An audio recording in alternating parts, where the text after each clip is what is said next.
کے D A employees union کے chairman Muhammad Maroof, صدر Nadeem Kokar, deputy general secretary Qamar Abbas نے ممبر ایڈمنسٹریشن سہیل احمد خان سے ان کے دفتر میں ملاقات کی۔ ملاقات کے دوران انہوں نے ورک چارج ملازمین، کے ڈی اے کے افسران و ملازمین کے میڈیکل کی سہولیات کی بندش، ریٹائرمنٹ اور بقائے جات کے حوالے کے ساتھ ساتھ ورک چارج ملازمین کے مستقبل کے حوالے سے تفصیلی طور پر تبادلہ خیال کیا اور بتایا کہ ریٹائر اور وفات پا جانے والے ملازمین کے بچے بھی مارے پھر رہے لیکن کوئی سنوائی نہیں ہو رہی۔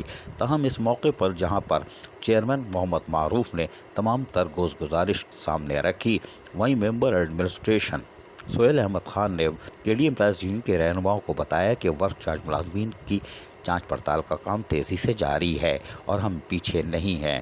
تاہم اس کام کو بڑی احسن طریقے سے اور شفاف طریقے سے ہم مکمل کروائیں گے اور گورننگ باڈی کے ذریعے ان کو بحال یا مستقل کروائیں گے تاکہ بعد میں کوئی مشکلات نہ ہو۔ تاہم علاج معالجے کی سہولت پر ان کی کڑی نظر ہے اور ماضی کے معاملات کو بھی دیکھ رہے ہیں۔ تاہم ان کی کوشش ہے کہ جلد سے جلد علاج معالجے کی سہولتیں میسر آ سکیں۔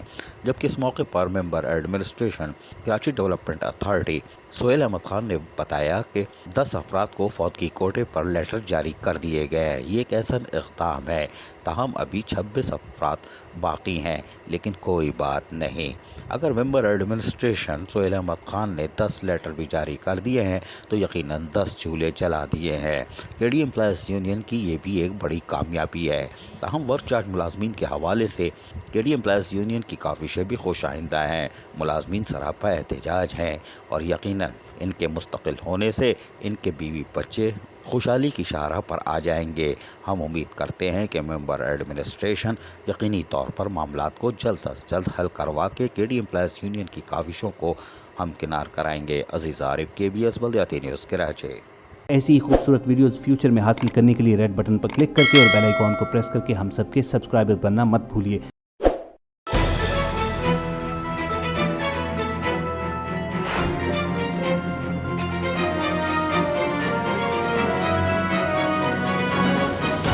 KBS بلدیاتی نیوز۔